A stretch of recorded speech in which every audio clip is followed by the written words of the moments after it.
Oh, vous êtes quand même nombreux là. Merci d'être venus aussi nombreuses et nombreux pour assister à cette conf un petit peu particulière, vous l'avez compris. Ça fait plaisir de voir que vous êtes encore, vous avez encore de l'énergie. Mais vous êtes venus vous détendre, hein, on est d'accord, on fait une petite game, on est entre nous là. Et on va se détendre avec une petite partie de Factorio. Qui connaît le jeu dans la salle? Qui ne connaît pas encore et va acheter le jeu à la sortie de la conf? Ouais, c'est ça le problème, hein, vous allez voir. Donc on va passer 45 minutes ensemble là, vu qu'on a eu quelques petits sujets techniques. Et puis on profite quand même une petite minute de cet écran de chargement plutôt incroyable. On voit que ça bouge dans tous les sens. Mais comme vous connaissez déjà pas mal le jeu, ça ira pour nous et j'aurai pas besoin de tout vous expliquer. Ah, ok, je m'appelle Julien et je viens de me cracher sur une planète. Mon vaisseau, il est juste là. Il est quand même dans un sale état, hein. Je sais pas ce que vous en pensez. Je crois que c'est pas réparable. Là, c'est foutu. C'est foutu, foutu. Bon, cette planète, elle m'a l'air quand même un petit peu hostile. Mais bon, après tout, on va dire que je suis un ingénieur, donc je suis capable de construire des trucs, en principe. D'accord? Et donc, pour m'échapper de cette planète, bah, c'est parti, on va construire une fusée. D'accord? C'est simple, construire une fusée. Comment on fait pour construire une fusée dans Factorio? Vous voyez ici, on a des patchs de ressources. On a du fer en bleu, on a du cuivre en rouge-orange et on a du charbon en noir. Et donc, on va pouvoir exploiter ces ressources naturelles, transformer les ressources naturelles au fur et à mesure de nos aventures, et puis avec ces ressources, construire une fusée et s'échapper de notre planète. Comment ça marche? Pour exploiter les ressources, je vais poser ici, hop, une mine. Cette mine, donc elle va miner le minerai de fer ici, et puis le minerai, je le dépose sur des tapis roulants et les ressources se déplacent. Je peux aussi miner du charbon. Hop. On va dire que ici, c'est l'Allemagne. Les mots sont durs. Hop. Et donc là, j'ai mes ressources qui se déplacent sur des tapis roulants, et puis je vais pouvoir, par exemple, mettre ces ressources. Qu'est-ce que je suis en train de faire? Je suis en train de me dégoûter là. Hop, je vais pouvoir mettre ces ressources dans un four. Mon four ici, il va prendre des entrées qui sont le minerai de fer et le charbon, hein. Vous voyez ici, j'ai mes deux petites icônes. Et il y a des sorties qui sont mes plaques de fer. Input, output. Ça place déjà un peu le contexte, on est d'accord? Entrée-sortie, hein. Donc là, mes plaques de fer, je vais pouvoir les déposer sur un tapis. Hop. Et puis, c'est pas avec juste des plaques de fer que je vais construire une fusée. Pour construire une fusée, il va me falloir autre chose. Donc je vais poser par exemple ici une petite usine. Dans mon usine, je vais fabriquer des tuyaux. Encore une fois, hop, je vais mettre comme ça. Ici, j'ai mon usine qui fabrique des tuyaux à partir des plaques de fer. Et puis juste en dessous, on va faire autre chose. Tac. On va fabriquer des engrenages. Hop. Donc ici, on voit, ça fabrique des engrenages. Et tout ça, je peux aller déposer ça sur d'autres tapis. On va faire une espèce d'horreur là. Hop. Tic. Tac. Et donc ici, j'ai un tapis roulant sur lequel je me retrouve avec des engrenages et des tuyaux que j'ai construits en raffinant des matériaux, etc. C'est ça le propos du jeu. On va assembler des ressources et crafter des ressources de plus en plus compliquées. Là, c'est vraiment les ressources de base. Et pour construire la fameuse fusée qui va me permettre de m'envoler de cette planète, des tuyaux, là, il va m'en falloir plusieurs millions. Des engrenages aussi. Donc, je vais avoir des problèmes de scalabilité.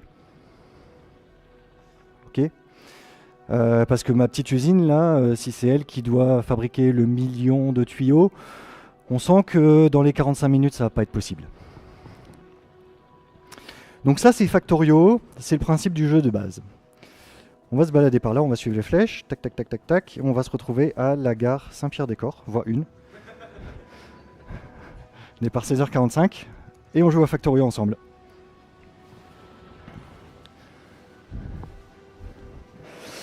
Alors, cette conférence, elle va être découpée en 3 grands chapitres.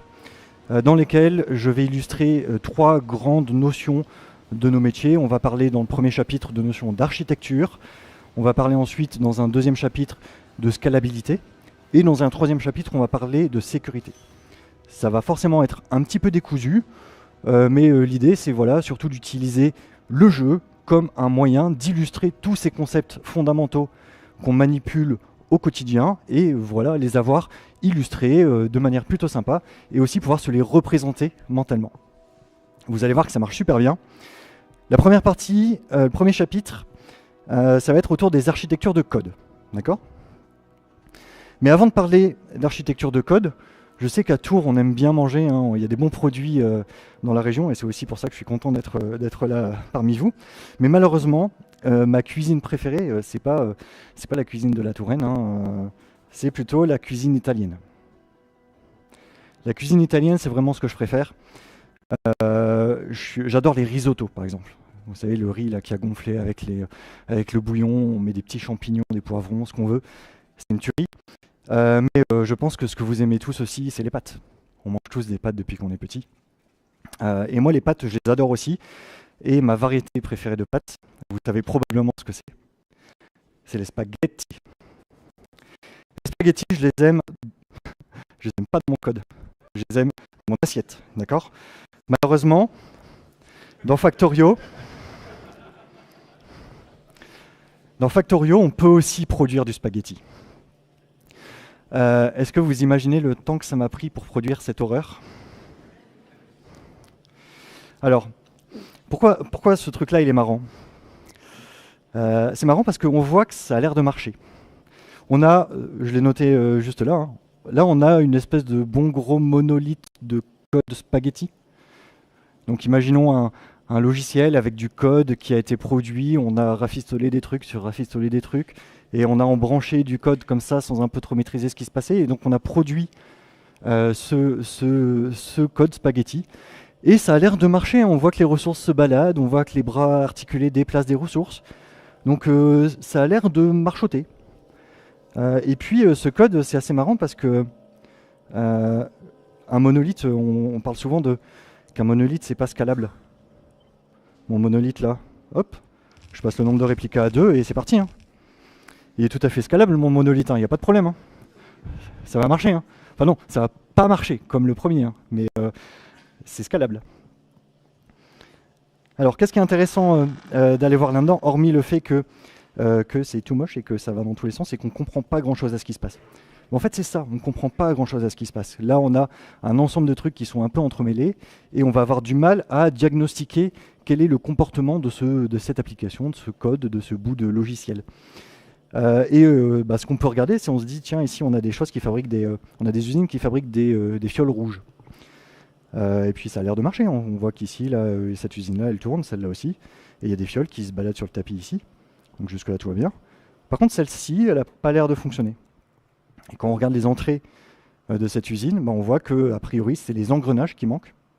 Pourquoi on manque d'engrenages ? Eh bien, si on refait le chemin inverse, on va regarder les tapis ici. On voit qu'on a le tapis ici sur lequel les engrenages arrivent. Et on voit que les engrenages, en fait, ils sont capturés ici par cette usine-là et par cette usine-là. Donc jamais on produit assez d'engrenages pour aller un petit peu plus loin. Et moi, je suis un développeur. Parfois, j'écris du code sale. Donc quand je vois ici que j'ai une usine qui est un petit peu en difficulté, hop, j'ai de la place là. Hop. Ne me jugez pas. D'accord, on est ensemble, on est bien, on est dans la... On pourrait faire ça, tac, tac, voilà. On ne juge pas, on double la productivité du nombre d'engrenages et on a réglé le problème et git push et hop, en prod. Non. Donc le code spaghetti appelle le code spaghetti, hein, on sent que là le sujet qu'on a, c'est qu'on a du mal à analyser les dépendances entre les différents éléments de notre application, les différents éléments du code, et on va avoir du mal à diagnostiquer et à faire évoluer ce truc-là. Il y a d'autres choses, hein. Donc là, je vous ai montré cette partie avec les fioles rouges qui est plutôt facile. Les fioles vertes, on a sensiblement le même problème. Et de ce côté-là de l'usine, on a un autre problème qui est celui de la fabrication de nos poteaux électriques. Et les poteaux électriques, vous voyez, ça manque du câble en cuivre. Et les câbles en cuivre, en fait, ils sont fabriqués dans une autre portion de ce code spaghetti, qui est ici. Et ils suivent ce chemin-là, pop, pop, pop, pop, pop, pop, pop, pop, pop, ça se balade ici, hop. Ils sont capturés par là, alors je sais pas ce qui se passe là, il y a une petite dinguerie là. Ils sont capturés ici, ça fabrique les circuits verts, tac, tac, tac, tac, tac, tac, tac, ils se baladent ici. Bon, ça arrive à peu près jamais par là. Et si je veux ramener ici mes câbles de cuivre, bah, il va falloir que je fasse encore des trucs où je passe un tapis en dessous, au-dessus. Ça va être enfer. Et donc je sens que ça va pas être foufou. Et donc là, ce code qui est un peu mal organisé, le problème qu'on a avec, c'est surtout qu'on a du mal à comprendre comment il fonctionne, quelles sont les dépendances entre les différents morceaux de notre code. Pourtant, il est scalable, hein, on l'a vu. Hein. Comment est-ce qu'on peut faire pour améliorer les choses en architecture logicielle et en cuisine italienne? Vous savez, le plat de spaghetti, tous les spaghettis sont mélangés comme ça, hop. Et quand on tire un spaghetti, il y a tout le truc qui vient. Ça, pareil avec les ramen aussi, hein, les Japonais ont le même problème. Hein, ouais, on peut se moquer des Italiens, mais comment est-ce qu'on peut faire pour essayer de réorganiser un peu nos pâtes? Il y a un truc où les pâtes c'est bien empilé comme ça en couches là, vous savez, une couche de pâtes, une couche de sauce, une couche de béchamel, une couche de pâtes, une couche de sauce, une couche de béchamel, des bonnes lasagnes. Puis après on met à gratiner ça. Et ben on fait ça dans notre code, hein, dans nos applications. Vous connaissez les architectures en couches, appelez ça comme vous le sentez, contrôleur, service, repository, front, back, base de données, trouvez-y le parallèle que vous souhaitez. Bah, il s'avère que dans Factorio, on fait aussi ça. Hein. Ici, là, j'ai repris grosso modo les mêmes portions d'usine. Hein. J'ai pas tout repris, mais j'ai repris simplement la partie qui fabrique les fioles. Et bah, j'ai tout organisé en couches. Et là, on a des dépendances claires. On voit à peu près ce qui se passe. On a des tapis qui sont bien alignés. Et on peut voir ici que au niveau de nos fioles rouges, bah, tout a l'air de bien se passer. Nos tapis sont pleins. C'est nickel. Au niveau de nos fioles vertes, on voit qu'il y a des choses qui bougent, mais ça n'a pas l'air non plus très foufou. Pourquoi? Parce qu'il suffit de regarder deux dépendances en dessous, que ici on est un peu juste sur la fabrication de nos engrenages. Et donc on va pouvoir diagnostiquer facilement et aller agir sur la couche qui pose problème. Ici c'est notre base de données qui pose problème. Oula, qu'est-ce que je fais? Je voulais faire CTRL-C. Hop. Hop. Et on va pouvoir agir sur cette couche. Merci, ma souris elle bug. Hop, voilà. Et donc venir corriger le problème en agissant spécifiquement sur notre base de données, par exemple en mettant des index, en augmentant la taille de la base de données. Encore une fois, mettez-y le parallèle que vous souhaitez. Moi, c'est simple, quand je joue, en fait, j'ai l'impression de bosser, en fait, des fois. Je sais pas pourquoi je fais ça. Voilà. Ouais, ça serait plus sympa si au boulot, je pouvais faire du Factorio. Ouais. Donc là, le propos du découpage des architectures en couches, hein, c'est bien d'avoir une séparation des différentes responsabilités, de pouvoir diagnostiquer des problèmes de dépendance entre les différents éléments et pouvoir agir localement plutôt que d'essayer de dépatouiller un système qui est un petit peu complexe. Nos dépendances sont claires. Et ça, c'est bien dans Factorio, mais voilà, vous voyez, on manque un petit peu de place, des fois on va être un peu embêté. Qu'est-ce qui est bon aussi en termes de pâtes, vous savez, les pâtes fourrées là, avec de la ricotta, des épinards ou de la viande, ce que vous voulez. Les raviolis, c'est ça? Ouais, voilà. Les raviolis, des microservices indépendants. On va mettre en route. Hop. Qu'est-ce qu'on a fait ici? On a réorganisé encore une fois notre application, notre code, pour avoir des petites portions qui ont chacune un objectif métier précis. J'ai quelques composants qui s'occupent de la fabrication des engrenages, quelques composants qui s'occupent de la fabrication des circuits imprimés, et les fioles, etc. etc. D'accord ? Donc encore une fois, c'est les mêmes choses qui sont fabriquées, mais c'est juste organisé différemment. Et là, ce qui est intéressant, c'est quand on observe ça, on voit que ça va avoir plein d'intérêts, c'est-à-dire que d'un point de vue scalabilité, ici mes microservices, je vais pouvoir facilement les répliquer et donc pouvoir augmenter ma production d'engrenages. Par contre, on voit que, vous voyez les petits robots là qui se baladent? C'est des requêtes HTTP ou... Ça va? On est OK sur le vocabulaire? On voit que ça va un peu dans tous les sens, on a du mal à comprendre ce qui se passe. Donc on a certes réussi à isoler un peu notre code et avoir des sections bien séparées, bien claires. Par contre, on a du mal à voir les dépendances. Et c'est ça aussi dans le monde des microservices, hein. On a du mal à savoir quel microservice appelle qui. Et puis là, ce qui est assez miraculeux là-dedans, c'est que sur cette portion d'usine, il y a un type d'élément qui n'est pas fabriqué, parce qu'il est fabriqué juste là à côté, dans le namespace cube d'à côté. Et donc du coup, moi quand j'observe ça, j'ai l'impression que ce machin-là, il est complètement autonome et que ça marche bien. Mais en fait non, il y a une dépendance qui est cachée. Et si jamais j'éteins cette portion-là, tout mon logiciel s'arrête. D'accord ? Donc on sent aussi que sur ces aspects de microservices et de gestion des dépendances, c'est aussi le genre de problème qu'on va rencontrer. On va avoir du mal à analyser les dépendances. C'est pour ça qu'on met tout un tas de trucs par-dessus, hein. On met des services mesh, on met de l'API management pour savoir qui appelle qui, etc. etc. Je ne vais pas représenter un API manager dans Factorio. C'est déjà suffisamment chaud comme ça. Bon ok, donc les raviolis, on organise notre code dans des petits trucs concentrés, on gère une fonctionnalité. Et ça marche bien, par contre on a du mal à voir les dépendances.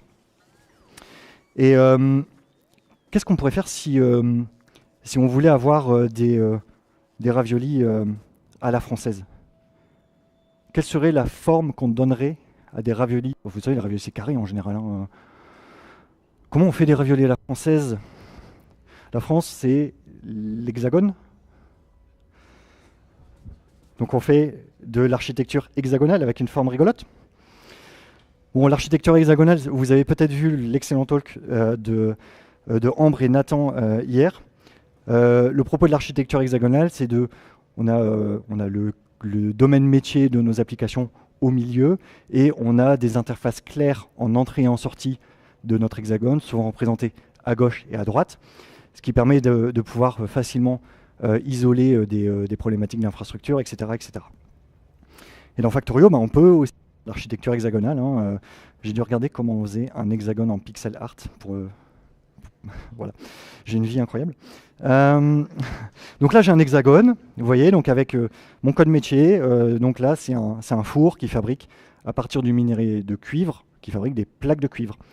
J'ai une interface ici en entrée, j'attends du minerai de cuivre, et j'ai ici mon bras articulé qui est prêt à ramener ma donnée dans mon domaine métier pour qu'elle soit traitée. Et en sortie, je vais avoir des plaques de cuivre, pareil, j'ai un bras articulé qui va s'occuper de ça. Bon, j'ai des sources de données là sur la gauche, et ici, mon hexagone ne dépend pas de la façon dont je vais ramener mes données ici. Donc je vais pouvoir coder l'adapteur que je veux. Hop là, c'est R que je voulais faire. Et donc je peux faire un premier adapteur, hop, qui ramène mes ressources sur un tapis roulant. Mon hexagone, il vit sa vie, il ne dépend pas de la façon dont on lui a ramené des données. Donc on peut, en architecture hexagonale, hein, dans les adapteurs, on fait du Kafka, de l'HTTP, ce qu'on veut. Le code métier ne dépend pas de ça. Et puis, hop, je vais utiliser ma recette Terraform. Non, c'était pas ça, c'est celle-ci. Hop, on va la mettre comme ça. Tac. Clique Julien. Voilà. Hop là. Et donc là, j'ai un deuxième hexagone qui fait une chose un peu similaire. Il prend du minerai de fer pour faire des plaques de fer. Et lui, il a aussi son interface en entrée ici. Je veux du minerai de fer. J'ai une interface en sortie. Je donne des plaques de fer. Et j'ai un adapteur ici qui est un coffre et qui permet de recevoir mes requêtes HTTP avec mes données directement dans mon adapteur. Et aussi, si vous vous intéressez à des patterns un peu plus avancés avec des patterns qu'on appelle parfois des patterns de Hive, on va faire de la composition d'hexagones. Hop là. Et donc là, j'ai un nouvel hexagone avec deux interfaces en entrée, plaque de cuivre, plaque de fer. Ça produit mes fioles et j'ai mon interface en sortie. C'est les fioles rouges, c'est déposé dans le train et puis après le train va se barrer une fois qu'il aura fait le plein. Et donc là, on a des hexagones imbriqués. On a bien une séparation du métier et des interfaces et des adapteurs à l'extérieur. Et ici, on a connecté nos hexagones. On a ici de la communication interprocess pour pouvoir faire communiquer tout ça. Et ben voilà, on a déjà vu pas mal de trucs, hein. L'architecture logicielle, c'est fini. Hop. On va prendre un petit peu de recul. Les transitions en train. L'écran, il n'a pas un refresh de ouf, hein. On n'est pas en 60 fps, hein. Alors, moi j'ai 60 sur mon compteur là, mais le Projo il a un peu du mal. Ok. On est arrivé, voilà, une gare de Tours. Vous savez, vous allez à Paris de temps en temps. Vous voyez l'architecture parisienne, haussmannienne. Haussmann qui a tout pété, qui a pété complètement Paris. Il a refait des jolies lignes droites, des jolies... hop là, tout va bien. Il a fait des jolies lignes droites, tout est bien perpendiculaire. Donc, je suis convaincu qu'Haussmann jouait à Factorio. Alors, si on prend un petit peu de recul sur les événements, vous voyez ici, cette portion de mon usine, elle est organisée un peu différemment des autres. Donc là, j'ai une gare avec des batchs de données qui arrivent d'autres systèmes. Et donc j'ai cette portion d'usine qui sert principalement à décharger des trains. Ça dépose tout ça, toutes mes données sur des tapis qui sont envoyés. Alors observez bien la délimitation, là, vous voyez il y a le carré autour là, qui délimite ma gare à cet endroit-là. Et puis juste à côté ici, j'ai un truc qui traite mes pipelines de données. On traite les données en masse, on reçoit du fer, on fait des plaques de fer et on balade ça sur les tapis. Et on va contribuer toutes ces données sur ce qu'on appelle parfois un entreprise service bus, un ESB. Il y a des vieilles personnes dans la salle, comme moi, qui ont travaillé sur des ESB. Oh, ça rappelle des mauvais souvenirs. Hein. Mais aujourd'hui, tout le monde appelle ça Kafka. Vous savez, le cluster Kafka dans lequel tout le monde a son topic, on met toutes les données dedans, on s'en fout, et puis il y a d'autres gens qui lisent toutes les données. En fait, c'est un peu les prémices de ce qu'on faisait avec des entreprises service bus, des ESB. Donc le propos, c'est que au niveau de l'entreprise, on va avoir des applications séparées qui vont chacune avoir des responsabilités métiers et chacune de ces applications va pouvoir consommer des données sur l'ESB ou sur le cluster Kafka et puis prendre ces données, en faire des trucs et produire des nouvelles données pour aller les mettre dans des topics, etc., etc. Et l'entreprise va communiquer comme ça. Et au fur et à mesure, on va avoir des applications qui vont vraiment chacune avoir leur responsabilité. Donc là, sur la droite, j'ai la production de fer. Ici, j'ai ma production de cuivre. Ici, je fabrique mes circuits imprimés. Et puis ici, je fabrique des fioles. Ici, je fabrique d'autres trucs. Là, je raffine du pétrole. Là, des circuits rouges, etc. Bon, c'est une vraie usine qui marche, hein, d'accord ? Et donc, on peut avancer petit à petit pour fabriquer des composants de plus en plus complexes. Et arriver ici à la station de lancement Kourou, où on voit Sophie Adenau qui est en train de décoller.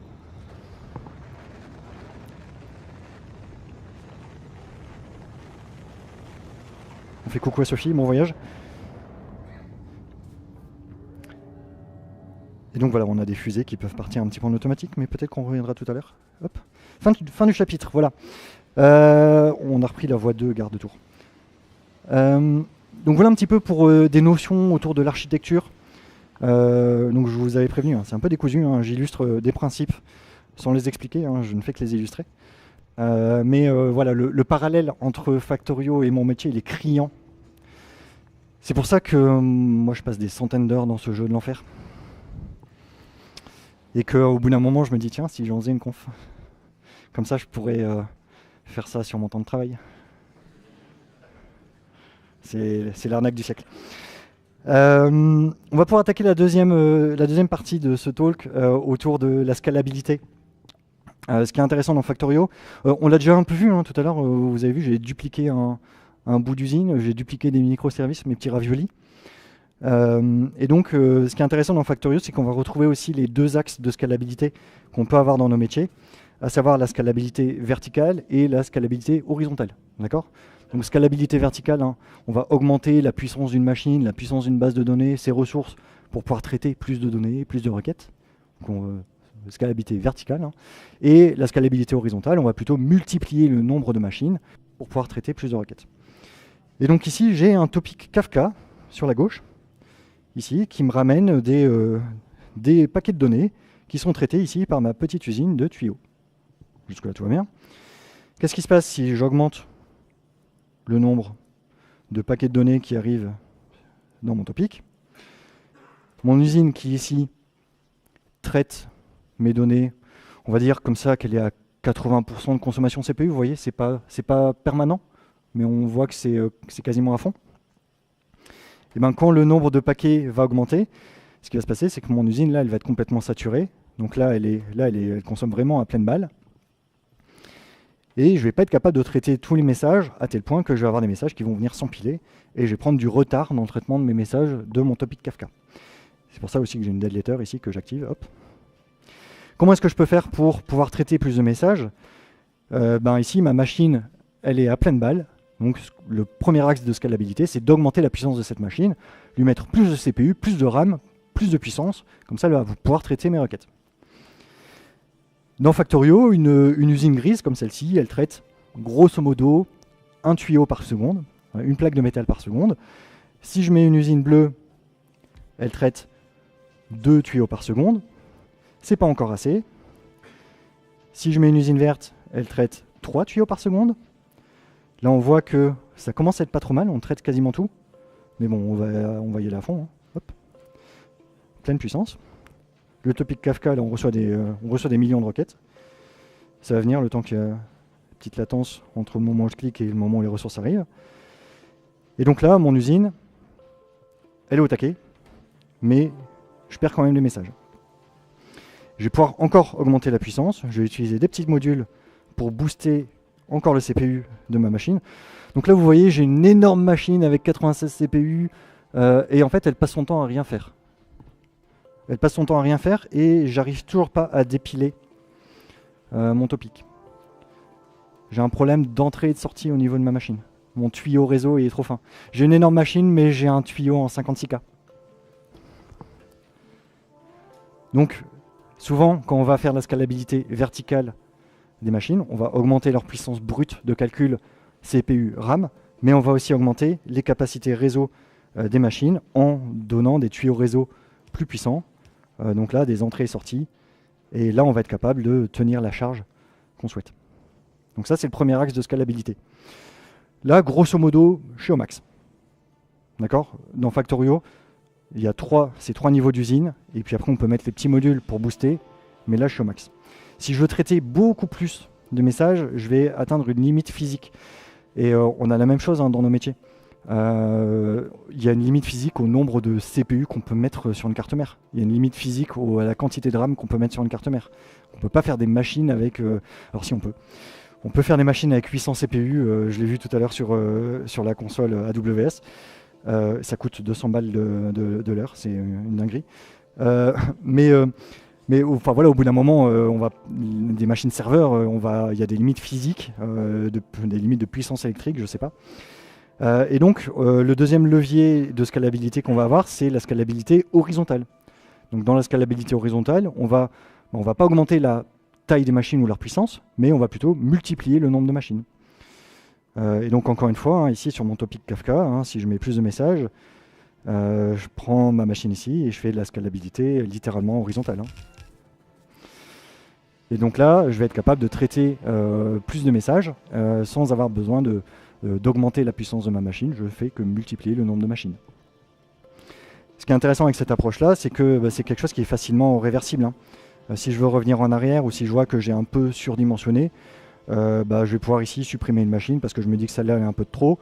Et donc je vais avoir un peu plus de souplesse sur l'adaptation de mon application par rapport à de la charge, par exemple. Donc voilà ces notions de scalabilité. On va souvent coupler les notions de scalabilité avec les notions de répartition de charge. D'accord ? Quand on va avoir plusieurs machines qui vont devoir traiter de la donnée, des requêtes HTTP, des données Kafka, il faut bien répartir le traitement des données entre les différentes machines.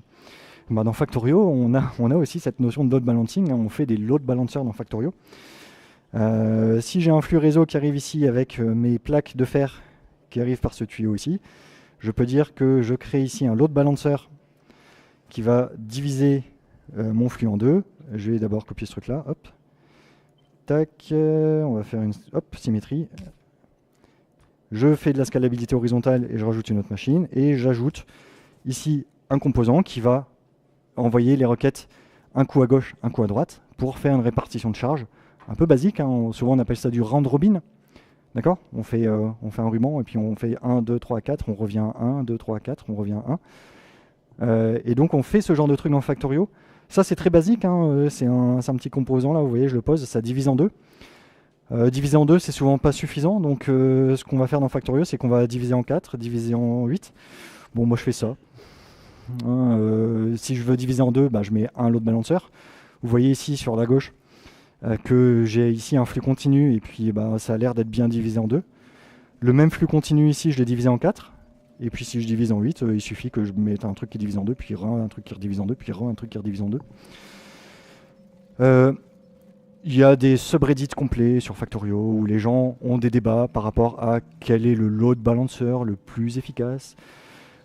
Ça, c'est clairement tout pourri, mais on va dire que entre nous, là on est à la cool, hein, on est tous un peu fatigués, donc on va dire que ça va faire l'affaire. Donc voilà ces notions de répartition de charge. On répartit les requêtes entre plusieurs machines et on couple ça à de la scalabilité, souvent de la scalabilité horizontale. Ce qu'on va pouvoir faire aussi, c'est surveiller un petit peu ce qui se passe.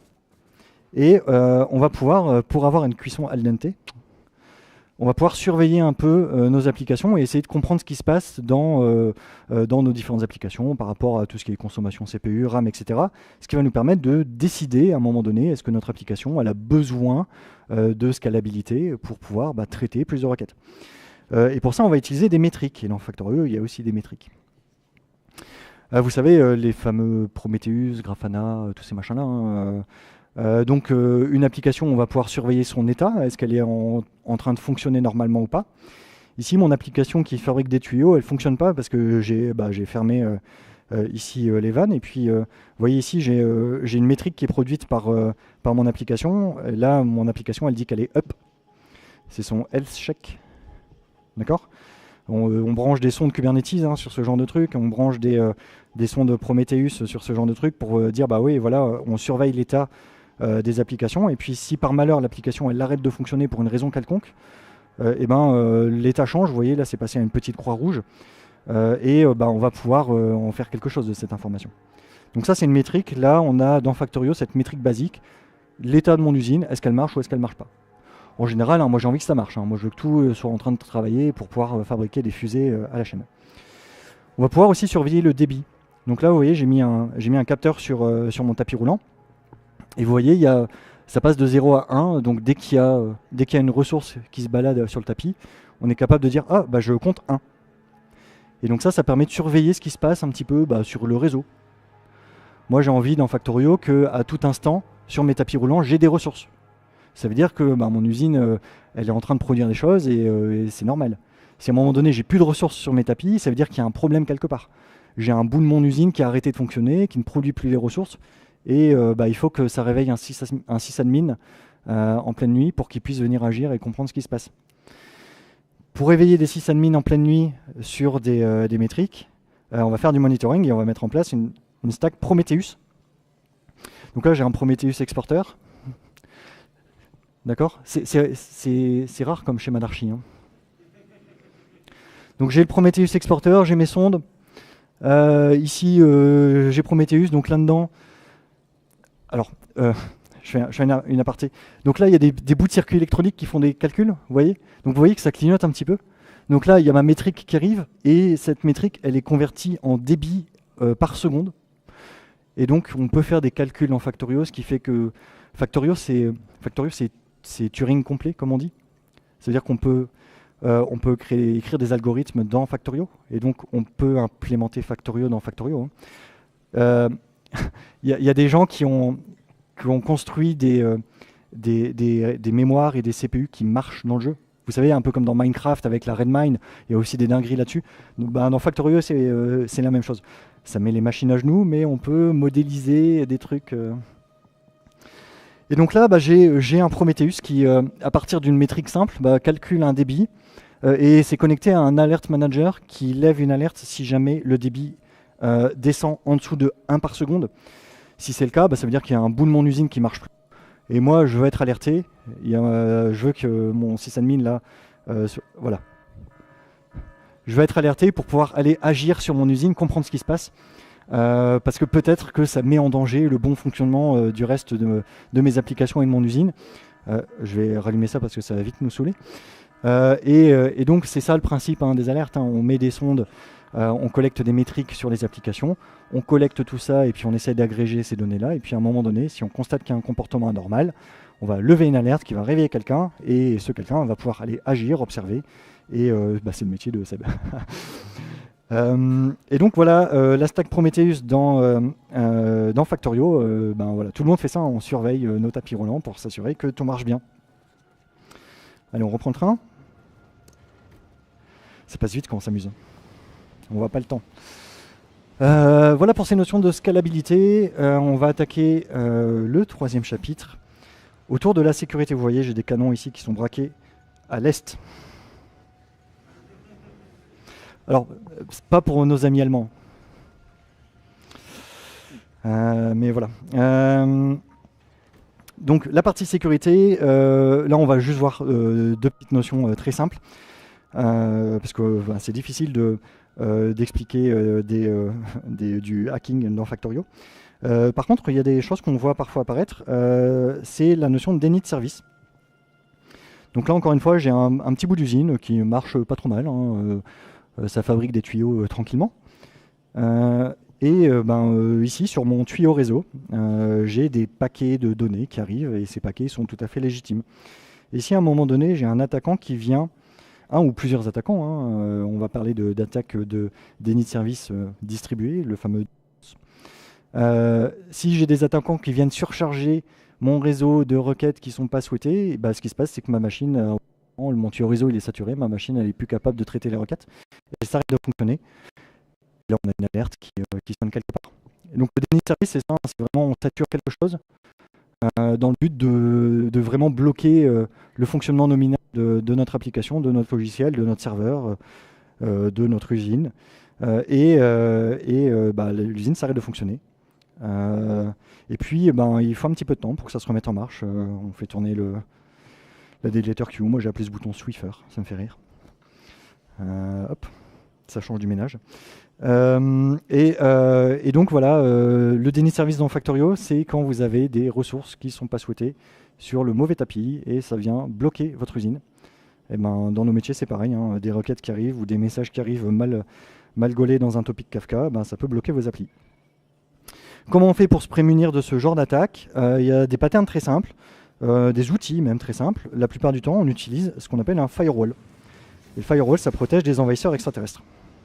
Encore une fois à l'est, étrangement. Alors, ouais, j'étais obligé de faire cette espèce de blague, étant donné qu'on a des lance-flammes dans Factorio. Alors je vous rassure, aucun alien n'a été blessé pendant la préparation de cette présentation. Voici Gary et sa famille, ils vont très bien. Ils se reproduisent à une vitesse inquiétante. Mais voilà, on aura fait un petit zoo, là ils sont bien. Alors un firewall, comment ça marche? Un firewall, ça va venir écouter le réseau et filtrer des paquets TCP/IP, des requêtes, ce que vous voulez. Et donc là, on a plusieurs choses à observer intéressantes. Si on regarde sur la partie haute, on a un port 22 qui est ouvert. Vous connaissez le port 22, c'est le port SSH, d'accord, qui permet de se connecter à distance à une machine. Et peut-être que ce port 22, on a envie de l'ouvrir et puis d'écouter particulièrement les paquets. Et donc j'ai des paquets bleus qui sont des paquets légitimes. Donc les vraies connexions de gens qui ont vraiment besoin de se connecter à la machine, le firewall va les laisser passer. Et les paquets illégitimes, c'est les paquets verts. Et ceux-là, ils vont être filtrés. D'accord, on va les intercepter, les jeter à la poubelle, on n'en fait rien. Et comme ça, on ne traite que le trafic légitime.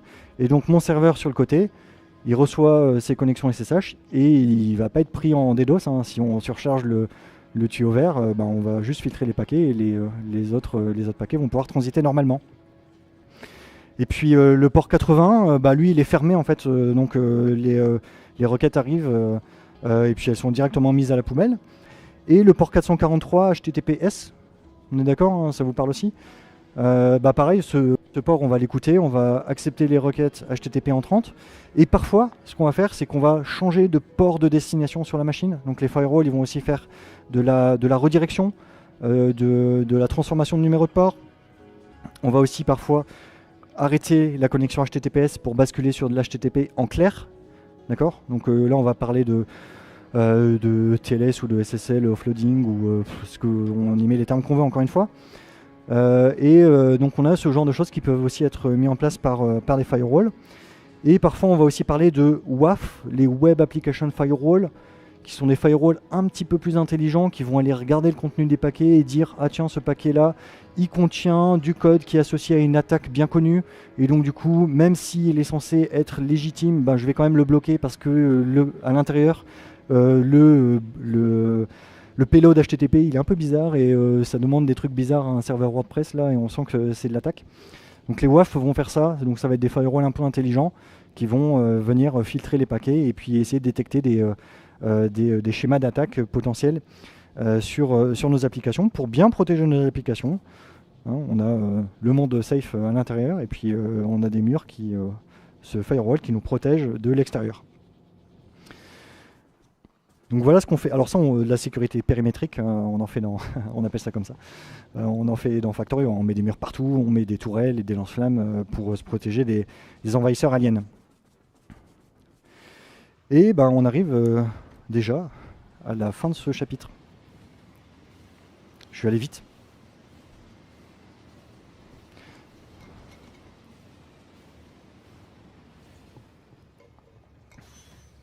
On sort du train. Hop. Alors, je vais prendre une petite seconde là pour vous remercier d'être venus aussi nombreux, parce que vous êtes bien courageux, mais vous êtes venus vous détendre aussi. Vous êtes bien courageux d'être restés aussi longtemps. Je sais pourquoi vous avez sélectionné cette conf. C'est pour se dire, ok, c'est la dernière, on prend un truc cool. Donc merci à toute l'équipe de Twentech d'avoir sélectionné cette conf. Je suis très heureux d'être là avec vous aujourd'hui. Merci à vous d'être venus aussi nombreuses et nombreux assister à cette conf. Si jamais vous souhaitez vous intéresser à Factorio, donc pas pour bosser, hein, on est d'accord, hein, ne dites pas à vos chefs oh, il faudrait acheter Factorio pour bien comprendre les notions d'architecture. Et dites surtout pas que c'est moi qui vous l'ai conseillé. Alors, si vous vous intéressez au monde de Factorio, donc il y a une espèce de citation de mantra que les gens qui jouent à Factorio utilisent, c'est The Factory Must Grow. Donc l'usine, en fait, elle a pris possession de mon âme, elle l'utilise pour s'auto-alimenter, c'est une espèce de... c'est pire qu'un agent IA. Et donc l'usine doit toujours grossir hein, pour envoyer de plus en plus de fusées, etc. Donc si jamais vous allez sur Internet regarder des ressources autour de ce jeu, c'est le genre de citation que vous allez voir apparaître. Et puis, qu'est-ce que je pouvais vous dire d'autre aussi Factorio, c'est probablement le meilleur investissement que j'ai fait de ma vie. Je l'ai payé 30 balles, j'y ai passé... alors je sais même pas vous dire combien de temps j'y ai passé. On parle de plus... Pardon bah alors, le compteur Steam n'est pas le bon, parce que je l'avais aussi acheté en Early Access avant qu'il apparaisse sur Steam. Donc j'ai plusieurs centaines d'heures en Early Access, et j'ai plusieurs centaines sur Steam. Donc voilà, je dois probablement tourner autour des 800 heures sur ce jeu. Mais voilà, donc 800 heures pour 30 balles, c'est rentable, hein, ça va, on peut dire que c'est un bon achat. Il y a une extension aussi qui ouvre tout un monde incroyable. Laissez-moi un petit feedback. Je sais que tous les speakers vous l'ont demandé, mais tous les speakers ne vont pas proposer en faisant ça.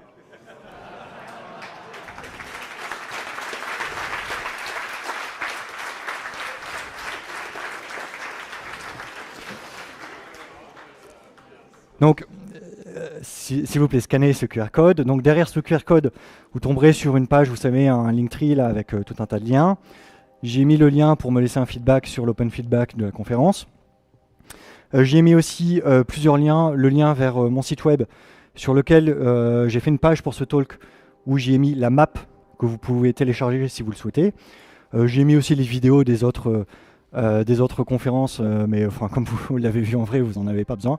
Par contre, si vous voulez la partager, vous avez le lien qui va bien. Et j'ai mis aussi le lien vers le site de Factorio si vous voulez acheter le jeu, ce qui est quasiment certain si vous ne l'avez pas déjà. Désolé. Désolé, encore une fois, dites pas que c'est moi. Et puis j'ai mis aussi des liens vers quelques vidéos qui m'ont pas mal inspiré. J'aime beaucoup le streamer Nilhouse qui stream beaucoup autour de Factorio et des jeux de construction d'usines en général. Je le sponsorise sur Patreon parce que j'utilise ses blueprints pour construire mon usine. Et puis j'ai aussi mis une des vidéos qui m'a inspiré. parce que je ne suis pas le seul à avoir fait ce parallèle. Enfin, je pense que les autres gens qui jouent aussi à Factorio ont fait aussi le parallèle avec nos métiers. Et j'étais tombé sur une vidéo d'un random qui a fait une vidéo complètement pétée sur YouTube il y a quelques années et qui fait des parallèles similaires.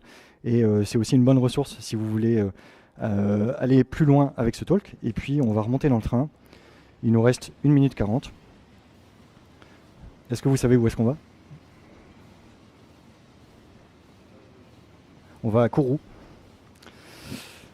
C'est un peu loin, donc on y va en train. Ça, c'est original.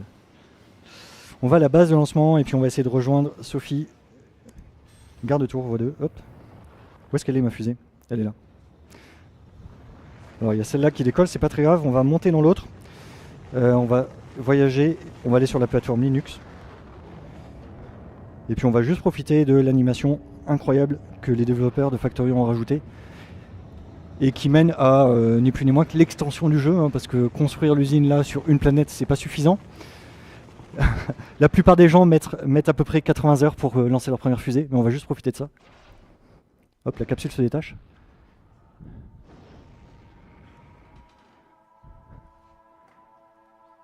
Ça avance, on fait demi-tour, on passe en descente, et on atterrit sur la station spatiale internationale. Hop. Et à partir de là, bah, il faut construire une station et puis se déplacer. Ouais, bah oui, c'est pas fini, hein. On construit une fusée, mais après il y a tout un univers. Derrière, il y a une carte de l'espace avec d'autres planètes à aller explorer. Autant dire que pour 30 balles, vous avez le jeu de base, vous y passez largement 80 heures. Pour 30 balles de plus, vous avez l'extension et vous y passez 500 heures en plus. Et puis après, vous n'avez plus de vie. Et puis, on va s'arrêter là en faisant le trajet retour. Et ce qui nous mène à la fin de cette conférence. Merci à vous.